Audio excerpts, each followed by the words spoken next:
자리에 편하게 앉으시기 바랍니다. 성부와 성자와 성령의 이름으로 말씀드립니다. 아멘. 끝까지 마지막 추위가 기승을 부렸는데요. 이제 추위가 다 지나가고 참 봄이 온 것 같습니다. 근데 따스함은 왔으면 좋겠는데 미세먼지가 함께 와가지고 많은 분들이 또 여러 가지로 힘들어 하시는데요. 그렇지만 곧 이제 피게 될 사방을 아름다운 색으로 물들일 꽃들을 기대하는 마음을 갖게 됩니다. 요즘 세상 살기 참 많이 힘들다고 그냥 이야기를 하고 그런 말들도 너무 많이 하다 보니까 참 너무 힘들다, 그런 어려운 시기를 보내고 있는데요. 봄이 되면 봄꽃이 온 세상을 가득 채우는 것처럼 우리가 힘들지만 우리 사랑하는 교우님들의 얼굴에 웃음꽃이 활짝 피어나기를 기도하겠습니다. 아멘. 여러분, 힘들지만 여러분 한 분 한 분을 위해서 기도하는 사람들이 있다는 것을 기억해 주시고, 저도 작은 힘이지만 여러분 한 분 한 분을 기억하면서 기도하고 있습니다. 여러분 한 분 한 분을 보면 참 어려움 속에서도 주님을 사랑하시고 또 교회를 위해서 헌신하시는 모습을 보면서 제 마음에 그 정말 존경스러운 마음들이 조금씩 생겨날 때가 참 많이 있습니다. 어제는 고옥순 마리아 어머님을 신방 다녀왔습니다. 허리를 다치셔서 거의 걷는 것도 매우 힘들어 하시고 통증이 좀 심한 상황이시더라고요. 그래서 얼마나 답답하시겠어요. 이렇게 날씨도 좋아지고 교회도 엄청 오고 싶어 하시는데 좀 몸이 아프니까 많이 힘들어 하셨습니다. 그래도 같이 앉아서 여러 가지 이야기를 나누고 인생의 여러 가지 풍파들, 또 지금 너무 어려운 그 현실들을 이야기 나누고 같이 마음을 모아서 주님께 기도하는데 제 마음에는 주님이 주시는 위로가 좀 많이 이렇게 느껴지더라고요. 아마 제가 느꼈던 것보다 더 많이 우리 마리아 어머님에게 하느님께서 위로해 주시고 또 새 힘을 부어주셔서 우리가 함께 주님을 예배할 수 있는 그날이 속히 오게 될 줄로 믿습니다. 그리스도인이라고 하는 것은 어떻게 보면 어려움이 안 생기고 하나님이 다 보호해 주셔서 고난도 없고 힘든 것도 없는 그런 온실의 화초 같은 그런 존재는 아닌 것 같습니다. 오늘도 이독서 고린도전서를 봐도 오히려 더 많은 고난과 역경과 어려움 속에 처하게 되지만 거기서도 꺾이거나 넘어져 있지 않고 다시 하느님의 도우심으로 회복되어서 생명을 꽃피워내는 마치 들꽃과 같은 존재들이 그리스도인이 아닐까, 그렇게 묵상하게 되었습니다. 생명이 얼마나 위대한지를 우리가 가끔 산에 가면 정말 흙이 하나도 없는데 바위를 뚫고 나온 나무를 보거나 또 이 도심 한가운데서도 어떻게 조금의 생명의 기운만 있으면 솟아나는 그런 새싹들, 그런 걸 볼 때면 생명의 경이로움을 느끼게 되는데요. 그리스도인이란 그런 척박한 환경 속에서도 주님이 주시는 힘으로 우리의 존재를 꽃 피워내는 그런 아름다운 존재가 아닐까 묵상하게 되었습니다. 아멘. 만약 여러분 가운데 어려움 속에 있는 분이 계시다면 오늘 이 예배를 통해서 하느님이 주시는 힘을 통해서 그 어려움을 잘 이겨내실 수 있게 되기를 간절히 소망합니다. 아멘. 오늘 복음 성경으로 좀 가보면은요, 오늘 예수님께서 두 가지 큰 사건을 이야기합니다. 우리가 날마다 뉴스를 통해서 듣는 것 같은 참으로 안타깝고 억울한 죽음에 대해서 이야기하시는 거죠. 로마 군인들에 의해서 갈릴레아 사람들의 일부가 죽임을 당한 사건, 또 예루살렘에 있는 실로암 탑이 무너지는 사고로 많은 이들이 희생을 당한 사건의 이야기입니다. 사람들이 예수님에게 어떤 의도로 어떻게 전달했는지는 잘 표현되어 있지 않는데요. 예수님이 그들에게 하시는 말씀을 보면 그들은 아마 예수님에게 이렇게 말하는 것 같아요. 저 죄 많은 저들이 벌을 받아서 죽임을 당했습니다. 저처럼 착하고 죄 짓지 않는 사람은 그런 일을 당하지 않겠죠. 그러니까 그 사건에 있는 사람들과 자기의 삶을 분리하는 거죠. 그리고 그런 불행과 고통이 나에게는 오지 않아야 된다라고 하는 것을 약속받고 싶은 거죠. 많은 사람들이 그렇게 신앙의 중심에는 그런 이기적인 마음이 있는 거죠. 하느님이 나를 도와주셔서 고난이 나를 피해갔으면 좋겠다. 불행이 나에게는 생기지 않았으면 좋겠다. 그런 그들에게 예수님이 뭐라고 말씀하시는 거예요? 그들이 죄가 많아서 너희들보다 뭐가 부족해서 뭐가 잘못되어서 그런 일이 일어난 것이 아니다. 저는 그리스도인으로 살아가면서 가장 중요한 것이 관계라고 점점 요즘에 배우게 됩니다. 하느님과 우리가 관계를 회복하는 것이 구원인 거죠. 우리가 구원을 다른 말로 표현해보면 이렇게 표현할 수 있을 것 같아요. 우리의 죄 때문에, 우리의 연약함 때문에, 우리의 이기심 때문에 하느님과 끊어진 관계를 예수 그리스도의 희생으로 회복하게 되었다. 그렇게 하나님과 올바르고 좋은 관계를 맺으며 살아가다 보니 내 주변에 있는 이웃들과도 좋은 관계를 맺으며 살아간다. 이것이 그리스도인의 삶의 모습이라고 저는 믿습니다. 아멘. 그런데 우리는 그런 남의 불행을 보면 나에게 마치 그것들이 전염될까봐 그것들을 두려워하고 경계하면서 그 관계를 끊어내려고 하는 속성이 우리 모두에게 있는 것이죠. 선을 긋고 담을 쌓아서 그 고난이 나에게는 오지 않았으면 좋겠다. 그런데 예수님은 뭐라고 말씀하십니까? 그 희생을 통해서 너의 삶을 돌아보아라. 그런 일들이 그냥 아무런 나와 상관없는 일로 만들지 말고 우리의 이야기로 만들어야 한다. 그들을 돌보고 그런 억울하고 안타까운 죽음을 다시는 일어나지 않도록 서로 협력하고 힘을 모으는 일. 남의 이야기가 되면 끊임없이 판단하고 평가하는 일로 끝나지만 우리의 일이 될 때 함께 아파하고 서로 돕고 또 그렇게 안전하고 아름다운 공동체를 만드는 일이 바로 그리스도인들에게 맡겨진 일이라고 저는 믿습니다. 그러면서 예수님께서 그들에게 들려주신 이야기가 포도원의 무화과나무 이야기입니다. 많은 분들이 이상하게 생각하지 않아요. 너무 익숙하게 생각하는데 여러분 생각해보세요. 포도원에 뭐가 있어야 되죠? 포도나무. 갑자기 왜 무화과나무를 심었을까요? 이 비유가 왜 그러냐면 포도원은 세상을 상징하는 그냥 그런 상징이에요. 이 세상을 포도원 주인은 하느님, 포도원을 만드신 하느님. 그렇게 이제 저희가 상징적으로 포도원은 그렇게 상징을 많이 해요. 그러면 무화과나무는 뭘 상징할까요? 우리나라를 상징하는 꽃이 뭐죠?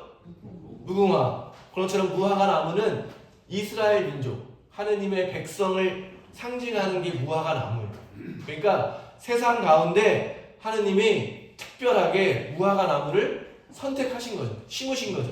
그럼 어떻게 해야 돼요? 그 무화과나무가 잘 자라서 이 포도원에도 좋은 유익을 끼쳐야 되는데 어떻게 하고 있어요 지금? 열매를 못 맺고 땅만 썩히는, 차지하고 있는 그렇게 된 현실을 이야기하고 있는 거죠. 그래서 예수님이 실제로 예루살렘에 가셨을 때 무화과나무가 어땠어요? 열매 없는 무화과나무. 근데 성경학자들이 그렇게 얘기해요. 그 무화과나무는 참 죄도 없는데 저주를 받았다. 철이 있잖아요. 근데 예수님이 가실 때는 무화과나무가 열리지 않는 때라는 거예요. 그럼 예수님이 왜 그런 일을 하셨냐? 상징적으로 보여주신 거죠. 지금 열매를 맺지 못하는 하느님의 백성은 말라서 죽는다. 사라져 버린다. 이제 그런 이야기들을 담고 있는 거예요. 그러니까 우리가 이 언어 안에 숨겨져 있는 배경과 상징을 알지 못하면 되게 이상하게 우리가 해석을 할 수 있는 거죠. 그러면 오늘 우리에게 무화과나무는 누구예요? 바로 우리 부천교회죠. 바로 저와 여러분을 말하고 있는 거죠. 근데 그러니까 우리가 먼저 성경을 읽어서 그걸 느끼게 되는, 저도 말씀 묵상하면서 내가 얼마나 연약한지, 내가 얼마나 게으르고 악하고 쓸모없는지, 부족한지, 쉽게 넘어지고 배신하고 좌절하는 그런 존재인지를 먼저 저도 깨닫게 되는 거예요. 그런데 성경이 이제부터가 중요한 건데요. 그런 연약하고 쓸모없는 우리 같으면 어떻게 하겠어요? 어제 어머니 회장님하고 몇 분이 천사들이 또 오셔가지고 주방을 싹 정리하셨어요. 쓸모없는 거를 버려버리는 과감한 선택하는 게 우리가 참 좋잖아요. 보기도 좋고. 그런데 그런 우리를 하나님은 어떻게 하시는 거예요?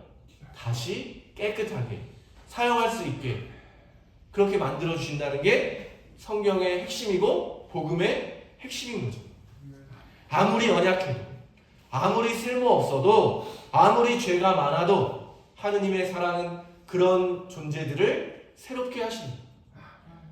그런 사랑으로 연약한 사람을 돌보시고 넘어진 사람들을 일으켜 주시고 아픈 사람들을 회복시켜 주시고 죄 많은 이들을 용서해 주시는 하느님 아버지, 여러분 그분을 믿으시기 바랍니다. 아멘. 여러분 그분의 사랑을 의지하시기 바랍니다. 아멘. 그래서 우리가 쓸모없는 존재이지만 열매 맺는 귀한 나무로 만들어주시는 분 바로 우리 하느님 아버지이시고 예수 그리스도이시고 성령 하나님이신 줄로 믿습니다. 아멘. 그래서 우리가 사순절에 이 성경을 읽는 이유는 우리가 이 부활을 준비하는 사순절을 지낸다는 것이 바로 열매 없는 쓸모없는 나무에서 열매 맺는 풍성한 나무로 변화되는 시간이다라는 것을 우리는 배워야 되는 것입니다. 요한복음 10장을 보시면 여러분 잘 아시고 좋아하는 구절이 있습니다. 예수님께서 이렇게 말씀하십니다. 나는 착한 목자이다. 착한 목자는 자기 양을 위하여 목숨을 바친다. 또 이런 구절도 있습니다. 문지기는 목자에게 문을 열어주고 양들은 목자의 음성을 알아듣는다. 목자는 자기 양들을 하나하나 불러내어 밖으로 데리고 나간다. 이렇게 양떼를 불러낸 다음에 목자는 앞장서 간다. 양떼는 그의 음성을 알고 있기 때문에 그를 뒤따라간다. 그리고 또 이런 구절도 있습니다. 도둑은 다만 양을 훔쳐다가 죽여서 없애려고 오지만 나는 양들이 생명을 얻고 더 얻어 풍성하게 하려고 왔다. 아멘. 여러분 오늘 비유에서 그 쓸모없는 나무에 거름을 주는 게 무엇입니까? 바로 예수님이 자신의 생명을 우리에게 양식으로 주신다는 거죠. 양들을 위해서 자기의 목숨을 아낌없이 내어놓는 착한 목자이신 예수 그리스도께서 자신의 생명을 저와 여러분을 위해서 주셨습니다. 그래서 우리는 다시 생명의 존재로 거듭나게 되어서 마치 시냇가에 심어진 나무처럼 풍성한 열매를 맺는 존재로 변화되는 것입니다. 이 모든 일은 바로 우리의 주님이신 참된 주님이신 예수 그리스도께서 우리를 위해서 하시는 일입니다. 그러니 우리가 할 일은 무엇이겠습니까? 그분의 음성을 잘 듣는 것, 그분의 음성에 귀를 기울이며 그분의 뒤를 따르는 것. 그런데 우리가 듣는 말씀이 우리의 마음을 움직이게 하고 우리의 몸을 움직이게 하고 우리를 살아가게 하는 그 음성이 주님의 음성인가? 아니면 예수님이 광야에서 겪으셨던 유혹의 소리에 반응하며 살아가고 있는가? 더 많이 성공해라, 더 많이 가져라, 더 높이 올라가라고 하는 세상의 소리를 듣고 있는 것인가? 더 많이 사랑해라, 더 많이 나누고 더 돕고 서로 협력해서 선을 이루어 가라는 주님의 말씀을 듣고 있는지. 그래서 주님께서 우리에게 회개하라, 이 말씀은 마음을 돌이켜서 너희를 사랑하는 아버지에게로 돌아와라, 나에게로 돌아와라. 포도나무와 가지인 예수님이 포도나무이고 우리가 가지인데 포도나무에 붙어있는 가지만이 열매를 맺을 수 있는 것처럼 애타게 우리를 되찾기 원하시는 하느님에게로 돌아가는 것, 그것이 바로 우리가 해야 할 진정한 회개라고 믿습니다. 아멘. 이 귀한 사순절 주님의 부활을 준비하는 것은 바로 마음을 돌이켜서 우리를 사랑해 주시는 아버지의 품으로 돌아가는 일입니다. 쓸모없고 연약하고 열매도 맺지 못하는 그런 존재에서 주님의 손길로 다시 풍성한 열매를 맺는 아름다운 나무로 변화되는 시간이 바로 우리가 지내고 있는 이 사순절기인 것입니다. 여러분, 열매 없는 나무가 바로 열매 잘 맺는 나무로 변할 수 없죠. 풍성하게 그 거름을 잘 흡수해서 매일 양식을 먹어서 우리가 그 양분을 비축하는 시간이 필요하죠. 또 쓸데없는 가지들을 쳐내는 아픔도 필요합니다. 그렇게 우리가 잘 준비되면 그때 누가 일하세요? 하느님이 햇빛과 바람과 어둠을 주셔서 그 나무가 열매 맺을 수 있도록 작용하게 하는 모든 일들은 누가 하시는 일이에요? 바로 하느님 아버지가 하시는 일이라는 겁니다. 그래서 우리가 모든 스포츠나 모든 운동 그런 것에서 제일 중요한 걸 뭐라 그래요? 힘을 빼십시오 이렇게 얘기하잖아요. 힘 주지 마시고 힘 빼세요. 신앙에서도 마찬가지인 것 같습니다. 우리의 힘을 빼고 주님을 신뢰하며 주님께 맡겨드리게 될 때 죽음도 이기시는 부활의 능력을 우리 모두가 다시 한번 경험하게 될 줄로 믿습니다. 오늘 우리를 되찾으시는 그 하나님 아버지를 믿으면서 다시 한번 남은 사순절의 절기를 주님과 동행하면서 날마다 우리를 찾아오는 고난에 넘어지고 쓰러지고 포기하는 사람에서 고난을 당해도 끝까지 이겨내는 인내의 사람, 믿음의 사람, 마침내 부활에 동참하게 되는 하느님의 자녀로 우리 모두 우뚝 서게 되기를 예수님의 이름으로 축원드립니다. 아멘. 성부와 성자와 성령의 이름으로 말씀드렸습니다. 아멘.